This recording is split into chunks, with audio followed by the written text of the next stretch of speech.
Welcome to Sylvia Stingray. Hey guys, welcome back to my channel. It's me, Sylvia, your Yuri Manhwa translator.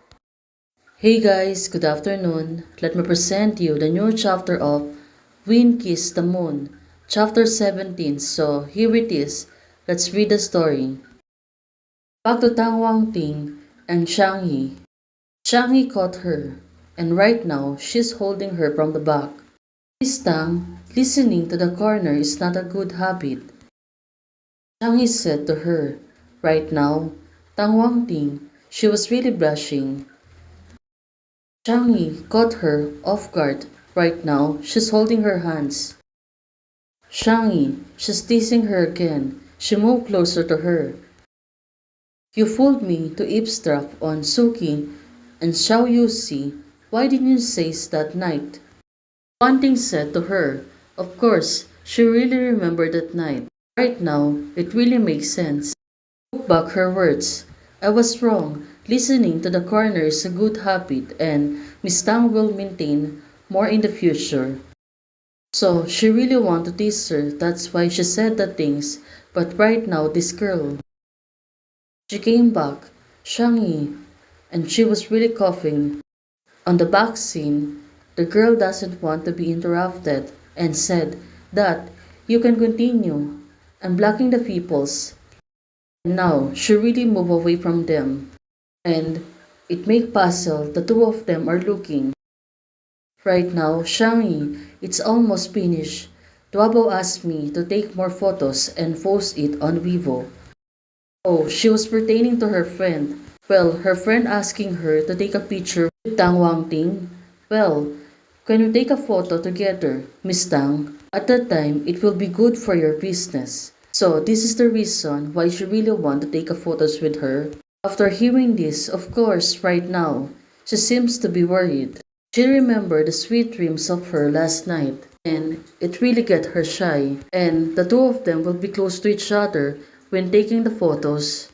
Shang Yi, she moved closer to her, and it's going to hold her hands again. But right now, one thing, she pushed her hands away from her. Well, suddenly, she already gave in, and there are people coming and going outside, coming in and shooting. Well, definitely she was right, but right now, Shang Yi took out her phone and it's acting she's going to take a photos of the two of them. She seems to be satisfied. She took off the picture and look at them, they're really looking serious. On the other hand, looking at Shang Yi, well, this is the perfect time to take a photo since only the two of them are in the room. Well, they really look good together, right? She seems to be always aloof with the people, but right now, she posts a good picture together with Shang Yi. After taking a photo, Shang Yi was looking at the photos and Tang Wang Ting quickly distanced away. Oops, it's taking life. Shang Yi, is she really making trouble of her? What's your phone number? I'll save it and airdrop to you, Shang Yi said to her.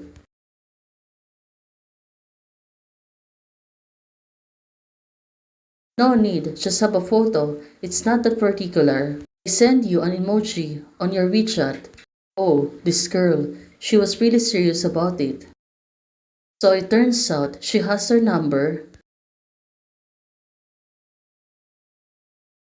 Well, Tang Wang Ting, she must really tricky person. This remark, Teacher Shang, you're really interesting. You are fishing and nickname people. Well, definitely she was right.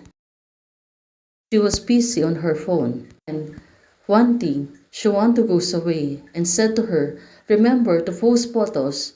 I won't bother you fishing. So it turns out she wanted to scroll on the phone and it seems that she's ignoring one thing.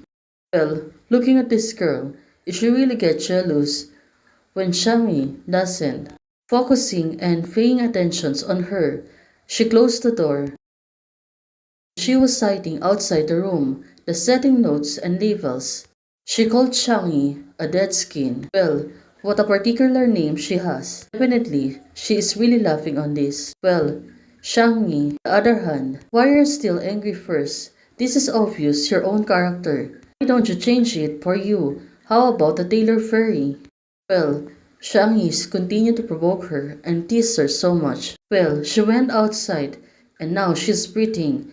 Help Suki break the mirror and reunite. So Shang-Yi has only been so close to Suki during this time intentional.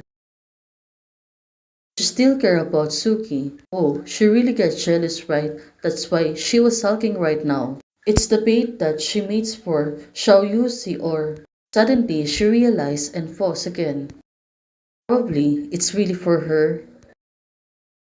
In a low voice right now, she was really annoyed to herself. Well, definitely Shang-Yi. She is the trickiest person that she already met. Shang-Yi, she really posed that photo. Posed on the circle of friends. She informed her and said, oh, well, until now, she was still angry at her. After sending her photos and posting it on Weibo, Shang-Yi said to her, finish, let's have a meal together. When the time comes, I will give you a thumbs up on Weibo. Oh, Shang-Yi, she was really a tricky person. She knows that one thing, giving her a thumbs up on Weibo. So, right now, even though she was still angry, she can do anything but just to follow her orders, right? Didn't you go on a lunch to find Shang-Yi, that costumes? Why did you came back empty? You still laugh so. Well, right now, Tang Wang Ting seems to be calm. Laughing so hard. It's nothing. Just open a data package. Let me help you. You don't have enough traffic, tell me, earlier or open a hotspot for you. So this means that she really want to go on a dinner date with her. Right now, looking at this girl, Shang-Yi, she was really waiting for her and said, really? Well, it really makes sense, right? She is good at coaxing people and right now, she really falls on her bait. This traffic is more attractive than me. Hunting replied, I have a new dress that suits you. Do you want to try it? The next month's magnificent ceremony can be work. Oh, a dinner is set and the two of them are going out. Small theater, questions. What should I do if my wife is a career brain? Well, what do you think? Shang-Yi will answer. Of course, it's to work hard to become bigger and stronger so that my wife becomes more happy. Turns out, it was Shang Shang's wife. Hey guys, thanks for watching. If you like the video, please don't forget to like, share, and subscribe. And do comments and turn on notification bell to keep you posted on my daily updates. Hey guys, membership is already open. For those who want to support, you can join the membership or you can directly support me via Ko-Fi. Thank you, bye!